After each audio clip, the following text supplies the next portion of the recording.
नमस्कार, जी मीडिया में आपका स्वागत है। मैं हूं दिनेश शर्मा। डायरेक्ट विद दिनेश में मेरे साथ इस बार हैं हिमाचल प्रदेश कांग्रेस के अध्यक्ष सुखविंदर सिंह सुक्खू जी। सुक्खू जी, पहला मेरा सवाल आपसे, एनडीए सरकार का 1 साल पूरा हो चुका है। नरेंद्र मोदी प्रधानमंत्री के तौर पर 1 साल में किस तरह का काम कर पाए, आपका क्या मानना है? 1 साल नरेंद्र मोदी सरकार का पूरा हो चुका है। 1 साल में प्रचार ज़्यादा हुआ है, भाषण ज़्यादा हुए हैं और जो भी योजनाएं थी यूपीए सरकार की उनको भी सही ढंग से अमली जामा नहीं पहना सके। तो मोदी जी का जो 1 साल है, जो जनता को उम्मीद थी, जिस जनता के अनुमाद पर वो पूर्ण बहुमत 30 वर्ष में पहली बार किसी सरकार को पूर्ण बहुमत मिला था, उस आशाओं के अनुरूप उनका कार्य नहीं रहा है। लेकिन बीजेपी कह रही है, प्रधानमंत्री खुद कह रहे हैं कि एक जो पॉजिटिव, अगर बात की जाए पॉजिटिव फीलिंग की बात की जाए, पूरे देश भर में एक पॉजिटिव एटमॉस्फेयर है जो कि यूपीए सरकार जब यूपीए 2 थी उस दौरान नहीं था। नहीं, पॉजिटिव एटमॉस्फेयर की बात तो कहीं भी नहीं नज़र आती है। अगर पॉजिटिव एटमॉस्फेयर होता तो रोज़गार के अवसर मिलते, आर्थिक समृद्धि की तरफ हमारा देश आगे। लेकिन मोदी सरकार, बीजेपी ये कह रहे हैं कि जो अच्छे दिन की जो उन्होंने बात की थी वो अच्छे दिन आ गए हैं, लोग खुश हैं, जनता खुश है। कोई एक ऐसी योजना बता दीजिए जिससे अच्छे दिन आए। अच्छे दिन तो कांग्रेस के समय से आए, जब कांग्रेस भी सत्ता में थी तब से अच्छे दिन है। आज 90 करोड़ लोगों के हाथ में मोबाइल टेलीफोन कांग्रेस की सोच और कांग्रेस की नीतियों के कारण है। आज हर घर में दूरदर्शन से लेकर टेलीविज़न से लेकर की सुविधा कांग्रेस के अच्छे दिनों के समय आई। लेकिन ये कहा जाता है कि जो यूपीए 2 थी वो घोटालों की सरकार थी, बड़े आरोप लगे, घोटाले हुए और करप्शन की बात थी। ऐसा कोई भी एक मामला बता दीजिए, सिर्फ महज कुछ टेलीविज़नों के माध्यम से बात उठाना कि घोटाले हुए, कैग की रिपोर्ट को आधार माना, कैग प्रीएम्प्टिव लॉसेस के बारे में तो बताती है, उसको आधार मानकर घोटाला कहना, ये सब पूर्व की बातें हैं। ठीक है, जब सत्ता में कोई सरकार होती है कई प्रकार के निर्णय लेने पड़ते हैं, नियमों का कई बार ओवर रूल भी करना पड़ता है, उसके आधार पर सरकार और सत्ता चलती है। 60 वर्ष कांग्रेस का सरकार रहा, जिस देश में सुई तक नहीं बनती थी, सुई से लेकर हवाई यात्रा तक और हवाई यात्रा से मंगलयान तक का सफर कांग्रेस की। लेकिन उसी 60 पर सवाल उठाए जाते हैं बीजेपी द्वारा कि 60 साल में जो काम होना चाहिए था वो नहीं हो पाया। नहीं, माननीय प्रधानमंत्री जी से ये सवाल पूछा जाना चाहिए कि जिस प्रधानमंत्री की कुर्सी पर वो पहुँचे हैं वो इस 60 साल के लोकतंत्र की देन है, जिसकी सोच और नींव उस समय के कांग्रेस के नेताओं द्वारा रखी गई थी। और आज सवाल ये पैदा होते हैं कि जिस देश में मंगलयान की वो गुणगान अमेरिका में करते हैं, वो मंगलयान भी यूपीए 2 के समय ही छोड़ा गया था और उसकी सफलता, सबसे सस्ता जो उसका यात्रा रही है वो कांग्रेस की नीतियों के कारण ही मंगलयान पर यात्रा रही। लेकिन प्रधानमंत्री कहते हैं जिस तरह से देश, चाहे अमेरिका की बात करें, चीन की बात करें, जिस तरह से ये सब देश भारत के साथ खड़े हुए हैं वो पहले नहीं था, यूपीए 2 में नहीं था। ऐसा कभी रहा ही नहीं। उनको अपनी विदेश नीति में वो जा रहे हैं, सब जगह दौरा कर रहे हैं, सब जगह दौरा करना अच्छी बात है, लेकिन उनका फ़ायदा क्या देश को होगा? क्या वो जो नीतियां लेकर गए, क्या उससे सरकार को कोई फ़ायदा हुआ? पिछले 1 वर्ष में उन्होंने 18 देशों की यात्रा की, कौन सी ऐसा बदलाव वो इस देश में लाए, हिंदुस्तान के समाज में लाए, जिससे समाज में परिवर्तन नजर आए? लेकिन एक इन्वेस्टर्स जो हैं, जो बात की जा रही थी, इन्वेस्टर्स आएंगे, इन्वेस्टमेंट आएगी, ये कहा जा रहा है कि इससे एक पॉजिटिव एटमॉस्फेयर बना है इन्वेस्टमेंट्स के लिए, इन्वेस्टर्स के लिए। कांग्रेस ने जब आर्थिक नीतियों में बदलाव शुरू किया था, पॉजिटिवनेस तो उस समय से आ गई थी। नीतियों के साथ कार्यक्रम बने और कार्यक्रम और योजनाओं से आज देश तरक्की की राह में जिस सोच के साथ चला है, उस सोच कांग्रेस की देन है। आज जिस बदलाव की बात मोदी साहब कह रहे हैं वो विचारों में तो अच्छी लगती है, प्रचारों में अच्छी लगती है, भाषणों में अच्छी लगती है, लेकिन ज़मीनी स्तर पर वो बदलाव अभी संभव नहीं हुआ। काले धन की बात जो है, नई सरकार, एनडीए सरकार, प्रधानमंत्री नरेंद्र मोदी की सरकार, वो बिल लेकर आई, विधेयक लेकर आई, आपकी सरकार उस पर कुछ भी नहीं कर पाई। जितने भी भ्रष्टाचार से संबंधित कानून हैं, सबसे पहले वो सोच राजीव गांधी जी की थी, जिन्होंने प्रिवेंशन ऑफ करप्शन एक्ट बनाया। उसके बाद भ्रष्टाचार से संबंधित जितने भी कानून बने वो यूपीए 1 और यूपीए 2 में बने। भ्रष्टाचार को दूर करने के लिए सूचना के अधिकार का कानून माननीय श्रीमती सोनिया गांधी जी और माननीय मनमोहन सिंह जी की सोच का नतीजा है कि आज कोई भी व्यक्ति किसी भी स्तर पर भ्रष्टाचार हो, पंचायत से लेकर किसी भी संस्था में भ्रष्टाचार हो, उसकी सूचना एकत्रित करें। लेकिन काले धन की अगर बात करें, आपकी सरकार जो है यूपीए 1 यूपीए 2 सिर्फ बात करती रही, काला धन कहीं वापस नहीं आया। नहीं, काला धन को तो वो सिर्फ एक कानून के माध्यम से लाने की सोच रहे हैं, वो भी विदेशों में। जो देश में काला धन है उसके बारे में कोई नीति नहीं बनाया गई है, कोई कानून नहीं बनाया गया है। सिर्फ लोगों का ध्यान बांटने के लिए एक ऐसा कानून बना दिया गया है जिसमें उन्होंने कहा है कि हमने एग्जिट क्लॉज भी रखा है कि जो भी विदेशों में काला धन है वो अपनी सूचना तुरंत प्रभाव से दे जाए, ताकि जो बात उन्होंने लोकसभा चुनावों में लोगों के ध्यान में लाई थी और कहा था कि प्रत्येक हिंदुस्तानी जिसका बैंक में खाता है उसके खाते में 15 लाख रुपया अगर पूरा विदेशों से काला धन देश में आ जाए तो पूरा 15 लाख एक एक व्यक्ति को मिलेगा। आपको नहीं लगता कि काला धन वापस ला पाएगी ये सरकार? मेरा ये मानना कि काला धन, पहले तो ये आंकलन करने की जरूरत है कि काला धन है कितना। और जो प्रधानमंत्री ने उस समय 15 लाख का जो वादा किया था, तो क्या उन्होंने उस समय उसका आंकलन किया था कि विदेशों में इतना काला धन है? अब सरकार भी उनकी है। आपको लगता है कि वो महज एक आंकड़ा था?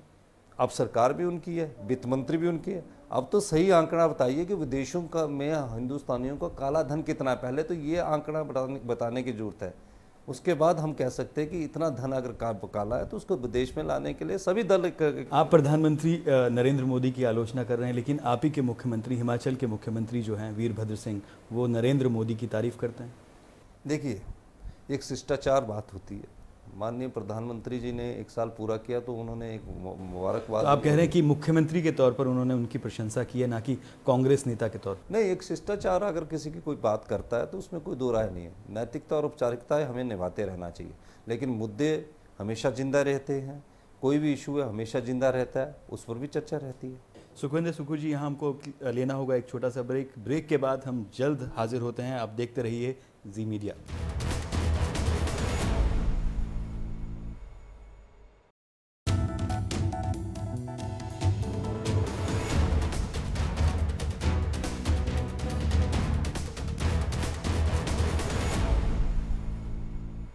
ब्रेक के बाद डायरेक्ट विद दिनेश में आपका स्वागत है। हमारे साथ है हिमाचल प्रदेश कांग्रेस के अध्यक्ष सुखविंदर सुक्खू जी।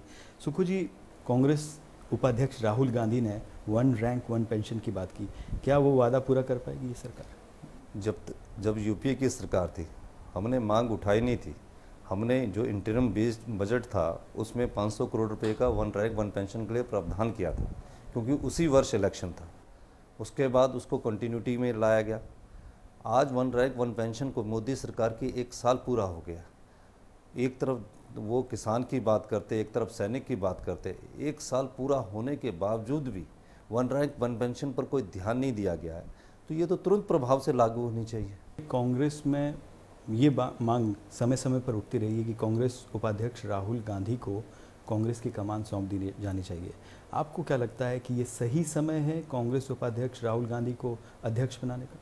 ये तो राहुल जी ही तय करेंगे, लेकिन राहुल जी ने जितने 10 साल इस पार्टी की सेवा की है, उनके मन में सेवा भाव है, उनके मन में त्याग का भाव है। राहुल गांधी जी जब चाहेंगे पार्टी के अध्यक्ष बन सकते हैं, इसमें कोई दो राय नहीं। उन्होंने पार्टी को एक नई दिशा दी है, नए और युवा लोगों को आगे आने का कार्यक्रम बनाया है, नए और युवा लोगों को आगे लाए हैं। अब जिन लोगों को उन्होंने आगे लाया उन्हें भी अपनी जवाबदेही तय करनी है कि वो पार्टी को कौन सी दिशा देते हैं, कौन सी नीति को आगे ले जाते हैं। जहाँ तक राहुल गांधी जी की बात है, जहाँ तक मुझे मिलने का उनसे मौका मिलता है, मैं ये मानता हूँ कि उनके मन में सच्चे दिल से एक सेवक के रूप में कार्य करने का लगाव है और उस दिशा में वो आगे भी बढ़े। आप कह रहे हैं कि ये उनके ऊपर निर्भर करता है कि वो कब अध्यक्ष बने। आपको नहीं लगता कि ये सही समय है? वो उपाध्यक्ष के रूप में भी कार्य कर रहे हैं, वो अध्यक्ष के रूप में भी कार्य करेंगे। सही समय हमेशा रहता है, इसके लिए कोई समय तय नहीं करना पड़ता है कि मुझे पार्टी का कार्य करना और मैं अध्यक्ष के रूप में ही कार्य करूंगा, उपाध्यक्ष के रूप में कार्य नहीं करूंगा।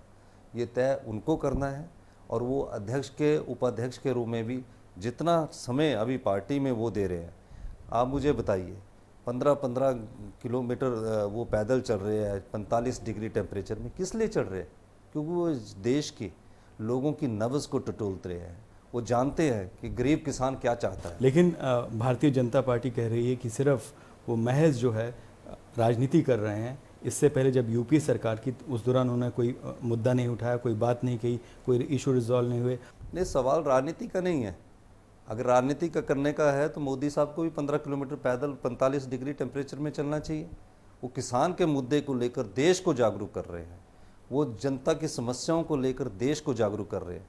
लेकिन सवाल उनके 2 महीने गायब रहने पर उठते हैं, कहाँ 2 महीने गायब रहे वो उनका निजी जीवन है, अपने निजी जीवन में कुछ फैसले खुद भी करने पड़ते हैं। ये नहीं है कि वो अपने निजी जीवन के फैसले नहीं कर सकते। अगर वो 2 महीने अपने जीवन को कहीं भी व्यतीत करते हैं तो उस पर हमको सवाल नहीं करने चाहिए, उस पर उंगली भी नहीं उठानी चाहिए। वो हमेशा से लेकिन भारतीय जनता पार्टी उठा रही है। नहीं, भारतीय जनता पार्टी का तो ध्यान बांटने की राजनीति रही है, उनके अपनी कार्यप्रणाली सही नहीं रही है, इसलिए वो विपक्ष के नेता पर जो जोरदार ढंग से उनका आवाज़ उठा रहा है जनता की समस्या को, इसलिए उस पर वो बात उठाने का अपना दायित्व समझती है। अगर हिमाचल प्रदेश के मुख्यमंत्री की बात की जाए, उनके कार्यकाल की बात की जाए, आप उनके काम को, पिछले 3.25 साल के काम को और कार्यकाल को कैसे देखते? नहीं, अभी तो 2.5 साल हुए। 2.5 वर्ष में कांग्रेस पार्टी हिमाचल प्रदेश में जो जनता की आशाएं हैं, जो उन आशाओं के अनुरूप वो ठीक कार्य कर रही है। तो आपको लगता है कि आपकी सरकार जो है वहाँ पर वो सही दिशा में आगे बढ़ रही है? बिल्कुल सही दिशा में भी आगे बढ़ रही है और सरकार की दशा भी ठीक है। हाल ही में एक मामला सामने आया, वो था धर्मशाला में एक फर्जी रेप को लेकर। उसमें सोशल मीडिया में जिस तरह से उसको उठाया गया और फिर उसके बाद 2 मंत्रियों के बीच लड़ाई जिस तरह से सामने आई, कांग्रेस के मंत्री, तो आपको क्या लगता है कि क्या इसके पीछे राजनीति थी जो इस तरह से इस मामले को तूल दिया गया सोशल मीडिया पर? पहले पत्रकारिता में खोजबीन की जाती थी कि कोई चीज़ अगर गलत है तो पूरे तथ्य साथ रखे जाए और उसके बाद बात की जाए। आजकल पत्रकारिता में भी कुछ मूल्यों का अवमूलन हुआ है।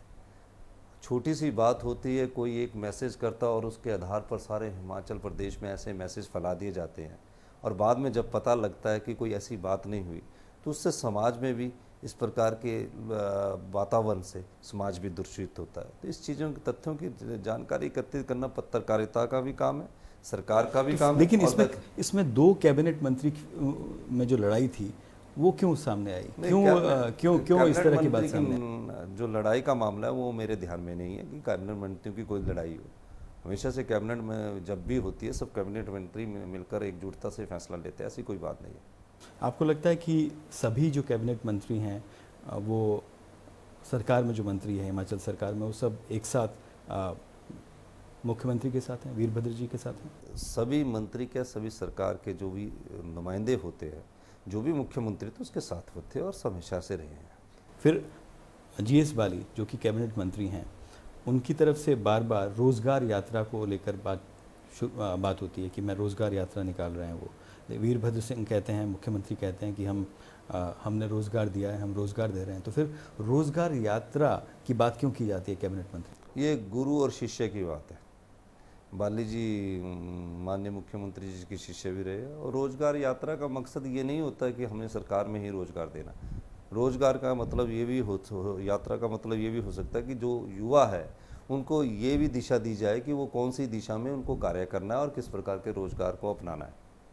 तो आप कह रहे हैं कि वो उनके साथ है, ऐसा कोई मतभेद वाली बात कोई नहीं? हमेशा से वो कभी ब्रेकफास्ट कर रहे हैं और अच्छी बात है कि वो जो भी कैबिनेट के फैसले होते हैं उस बैठकों में भाग लेकर अपनी राय उसमें प्रकट करते हैं। हमेशा से वो सरकार के साथ खड़े रहे हैं और जब भी सरकार पर कोई ऐसी बात आई है, माननीय जीएस बाली जी हमेशा माननीय मुख्यमंत्री जी के साथ भी खड़े रहे।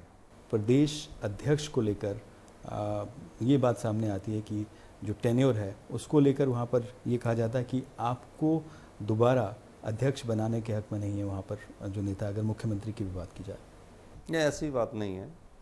जो भी अध्यक्ष बनता है वो चुनाव के माध्यम से बनता है और उसमें हाई कमांड का आशीर्वाद होता है। तो मुझे भी 2.5 वर्ष पूर्ण हो चुके हैं। अब अगर कोई अगला अध्यक्ष बनना चाहता तो लोकतंत्र में सबको अधिकार अध्यक्ष बनने का है, तो इसमें कोई दो राय नहीं। लेकिन ये माना जाता है कि जो मुख्यमंत्री का धड़ा है वो नहीं चाहता कि आप दोबारा अध्यक्ष बने। मेरे अध्यक्ष बनने के बाद कोई धड़ा नहीं है। मेरे अध्यक्ष के बनने के बाद, क्योंकि हमने कोई भी फैसला न्याय संगत किया है, धड़ों पर राजनीति नहीं की है, हमेशा से फैसले पार्टी हित को लेकर की है, विचारधारा को हित को लेकर की है और पार्टी की नीतियों को लेकर की है। तो कांग्रेस वहाँ एकजुट है, मुख्यमंत्री भी आपके साथ हैं, अध्यक्ष के साथ हैं आपके?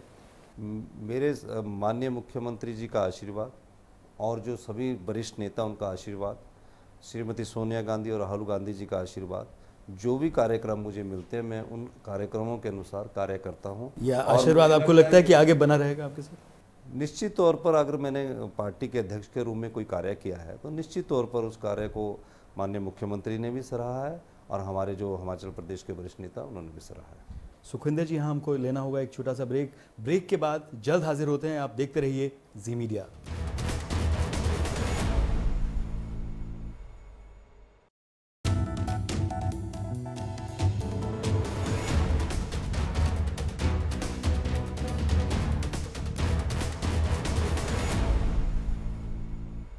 ब्रेक के बाद डायरेक्ट विद दिनेश में आपका स्वागत है। हमारे साथ है हिमाचल प्रदेश के अध्यक्ष कांग्रेस के सुखविंदर सिंह सुक्खू जी। सुक्खू जी, एनजीटी को लेकर जो है पूरे मनाली में नहीं बल्कि हिमाचल में उसका विरोध हो रहा है। आपको नहीं लग रहा कि पर्यटन को में जो है उसका काफ़ी नुकसान हो रहा है हिमाचल प्रदेश को, टूरिज्म के लिहाज से अगर देखा जाए? नहीं, बिल्कुल सही आपने कहा।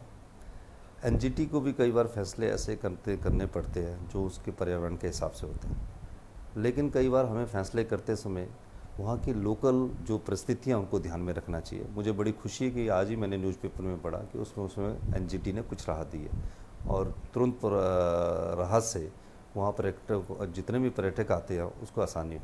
लेकिन आपको नहीं लगता कि हिमाचल सरकार को इस पर जो है अपील की जानी चाहिए थी हिमाचल सरकार की तरफ से? नहीं, हिमाचल सरकार ने हर स्तर पर अपील की है, इसमें कोई दो राय नहीं है। एनजीटी के फैसले के खिलाफ सुप्रीम कोर्ट भी गए, सुप्रीम कोर्ट के फैसले के खिलाफ उन्होंने डीबी में भी अपील करने की कोशिश की है और इसके कारण आज एनजीटी ने राहत दी है कि जो भी जाएगा उस राहत का फ़ायदा जरूर वहाँ के लोकल लोगों को जरूर होगा। अगर कांग्रेस में आगे नेतृत्व को लेकर, लीडरशिप को लेकर बात करें हिमाचल प्रदेश में, किसको मुख्यमंत्री के तौर पर अगले अगर चुनाव की बात की जाए, 2017 के चुनाव की बात की जाए, प्रोजेक्ट किया जाएगा? अभी तो जो व्यवस्था चल रही है उसकी बात करनी चाहिए। भविष्य गर्भ में छिपा है, वर्तमान परिस्थितियों को ध्यान में रख के ही राजनीति की जाती है। लेकिन आपको लगता है कि मौजूदा जो मुख्यमंत्री है वीरभद्र सिंह, उनका बयान आया था, उन्होंने कहा कि अब वो रिटायरमेंट लेना चाहते हैं? नहीं, उनका बयान किन परिस्थितियों में आया था उन परिस्थितियों का अध्ययन करने की ज़रूरत है। अभी तो माननीय मुख्यमंत्री जी पूरे ज़ोर शोर से पूरे हिमाचल प्रदेश के कोने कोने में घूम रहे हैं। अभी तो काफ़ी युवा लग रहे हैं, ऐसी कोई बात नहीं। आपको लगता है कि युवाओं को भी तरजीह दी जानी चाहिए? निश्चित तौर पर युवाओं को अधिक से अधिक तरजीह दी जानी चाहिए, लेकिन राजनीति की सबसे बड़ी किताब अनुभव है। युवा लोगों को हमने संगठन में जगह दी है, अभी कुछ और संगठन में जगह दी जाएगी। युवा लोगों को सरकार में जगह दी गई है, युवा लोगों को चेयरमैन वाइस चेयरमैन में जगह दी गई है। हर स्तर पर युवाओं को अधिक अधिमान दिया गया। खासकर हमने ब्लॉक लेवल पर आज हमारे जो ब्लॉक कांग्रेस कमेटी के युवा है उनकी औसत आयु 40 से 45 वर्ष के बीच में है। तो ये सब चीज़ें, अनुभव और युवाओं का जोश, एक मिश्रण को ही राजनीति कहते हैं। इस बार बागवानों को वहाँ पर काफ़ी नुकसान हुआ है, तो आपको लगता है कि सही समय पर सही राहत जो है वो बागवानों को मिली है? बागवानों को अगर हमारी सरकार जब भी हिमाचल प्रदेश में रही है, बागवानों के हितों का ख्याल रखा गया और सही समय पर सही राहत मिलती रही है, तभी आज ये बागवान समृद्ध हुआ है और आर्थिक रूप से भी मजबूत हुआ है। और आने वाले समय में भी जो नुकसान हुआ है, सरकार ने उसके लिए एक नीति बनाई है, उस नीति के तहत उनको जो मुआवजा बनेगा वो मुआवजा दिया जाएगा। सुखविंदर सुक्खू जी, राजनीति से हटकर बात, जनता ये भी जानना चाहती है कि क्या सुखविंदर सिंह सुक्खू जी को क्या शौक़ है, क्या वो खेलना पसंद करते हैं, उनको मूवीज़ देखने का शौक़ है, क्या शौक़ है आपके? हम खेलते भी हैं और जो सिनेमा है उसको। राजनीति के अलावा? राजनीति के अलावा निश्चित तौर पर सिनेमा भी देखते हैं। खेलने की जब उम्र थी तो खेला भी है, अब जैसे जैसे उम्र बढ़ती जाती है तो ध्यान दूसरी तरफ चला जाता है। कौन सा खेल आपको पसंद है? कौन सी? मैंने क्रिकेट भी खेला है, हॉकी भी खेली है और हैंडबॉल का मैं कैप्टन भी रहा हूँ, ट्रैकिंग भी की है, ट्रैकर भी बेस्ट ट्रैकर रहा हूँ, बेसिक कोर्स किया है। अभी आपको खेल गेम्स देखने का समय मिल पाता है? जैसे क्रिकेट की आपने बात की, समय निकाल, अगर समय को समयबद्ध तरीके से आप अपने जीवन शुरू करते हो समयबद्ध में, तो निश्चित तौर पर हर चीज़ के लिए समय मिलता है। आपने कहा मूवीज़ भी पसंद है आपको, लेटेस्ट मूवी कौन सी देखी आपने? अभी तो कोई लेटेस्ट मूवी देखी नहीं है, पर आज हमने सोचा कि तनु वेड्स मनु देखने जाएंगे। वो इसलिए कि कंगना रनावत क्योंकि हिमाचल से, इसी नेचुरली कंगना रनावत भी हिमाचल से हैं और हमारी पार्टी से के उनके जो पिताजी है हमारी पार्टी के कांग्रेस के मंडी के महासचिव भी हैं। आप सक्रिय राजनीति में प्रदेश अध्यक्ष हैं कांग्रेस के, परिवार के लिए आपको समय मिल पाता है क्या? बिल्कुल बिल्कुल समय मिलता है। कैसे निकालते हैं आप समय? साथ ही रहते हैं हमारे जो परिवार के सदस्य हैं, तो जहाँ टूर पर जाते हैं तो उनको भी साथ ले जाते हैं। तो फिर कोई नाराज़गी नहीं है घर में? कोई नाराज़गी नहीं, घर में नाराज़गी तो कभी होती है कभी नहीं होती है, वो तो जीवन के साथ चलता है। खेल से जुड़ा सवाल है। खेल को लेकर हिमाचल प्रदेश में जो है काफ़ी ये देखने में आता है कि इंफ्रास्ट्रक्चर बहुत पुअर है, बहुत दिक्कतें हैं। खिलाड़ियों को, युवाओं को जिस तरह का इंफ्रास्ट्रक्चर मिलना चाहिए था, जिस तरह की सहूलियतें मिलनी चाहिए थी, वो नहीं मिल पा रही है। बनस्पत उसके वहाँ पर राजनीति ज़रूर हो रही है उस पर। बीजेपी के जो सांसद हैं अनुराग ठाकुर, उन्होंने वहाँ पर स्टेडियम बनाया, इंटरनेशनल ये कहा जाए कि उस पर नाम हुआ, प्रदेश का नाम हुआ, लेकिन अब उसी पर राजनीति हो रही है। निश्चित तौर पर खेलों का राजनीति से बहुत कम संबंध रहा है, लेकिन हिमाचल प्रदेश की भौगोलिक स्थिति को देखकर जो भी इंफ्रास्ट्रक्चर तैयार किया गया है वो हमारी सरकार के समय ही तैयार किया गया। महज क्रिकेट ही एक खेल नहीं है, कई और खेल हैं जिसमें हिमाचल प्रदेश के खिलाड़ियों ने नाम रोशन किया है। शूटिंग में हिमाचल प्रदेश के खिलाड़ियों ने नाम रोशन किया, और भी कई खेल है जिसमें हिमाचल प्रदेश के खिलाड़ी आगे आ रहे हैं, चाहे कबड्डी के मामले में है, चाहे आपके अभी बैडमिंटन के मामले में है, चाहे बॉक्सिंग के मामले में। क्रिकेट के लिए महज जितनी जगह का हिमाचल प्रदेश सरकार को हमने दी है, महज अनुराग ठाकुर जी उस पर अपना क्लेम करते हैं, अपना दावा जताते हैं कि सिर्फ मैं ही खेलों का खिलाड़ी हूँ और खेलों के लिए मैं ही सब कुछ कर सकता हूँ, तो उन्हें ये पूछना चाहिए कि आपने क्रिकेट के अलावा किस खेल के लिए अधिक से अधिक धन उपलब्ध करवाया है। लेकिन अगर इंटरनेशनल टीम्स वहाँ पर आई, IPL वहाँ पर आया और इंटरनेशनल मैचेस वहाँ पर आई, इंटरनेशनल टीम्स वहाँ पर खेली, तो ये अच्छा नहीं है क्या प्रदेश के लिए? नहीं, इंटरनेशनल टीम आई क्योंकि वहाँ ग्राउंड बना, उसके लिए जगह सरकार ने उपलब्ध करवाई, और उसमें तो आनी चाहिए, इसमें कौन सी दो राय है। अभी इंटरनेशनल मैच तो नहीं हुआ, IPL हुआ क्योंकि वो कमर्शियल क्रिकेट है। ये ठीक है कि क्रिकेट आज बहुत लोग देखते हैं, लेकिन उसके अलावा भी खेल, कई युवा कई दूसरे खेलों से जुड़े हैं, और इतना पैसा कमाने के बाद अगर उन दूसरे खेलों की तरफ ध्यान ना दो जिस पर कोई टैक्स ना लगता हो, तो दुख तो निश्चित होगा। महज क्रिकेट को एक खेल मानना, अपने जीवन का दायित्व समझकर बोलना कि हम खेलों के लिए बहुत कुछ कर रहे हैं, ये गलत बात है। सुखविंदर सुक्खू जी, जी मीडिया से बात करने के लिए बहुत बहुत धन्यवाद। ये थे हिमाचल प्रदेश के कांग्रेस अध्यक्ष सुखविंदर सिंह सुक्खू। आपको हमारी बातचीत कैसी लगी, आप हमको ट्वीट कर सकते हैं SDINESHAA पर। आप देखते रहिए जी मीडिया। नमस्कार।